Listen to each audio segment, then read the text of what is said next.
কিস্তির টাকা উঠাইছো হারাম কর, অভাব দূর করার জন্য। তোর কোন বাপে অভাব দূর করে দেয়? আল্লাহ বলছে আমি দেব, আমি দেব।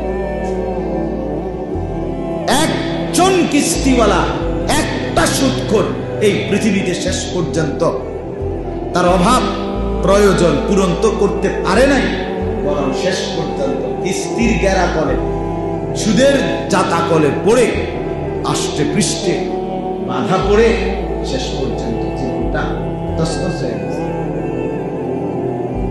তছনছ হয়ে গেছে।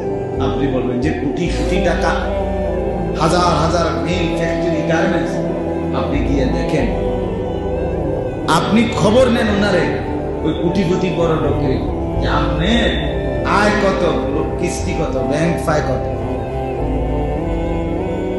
ব্যাংক পায়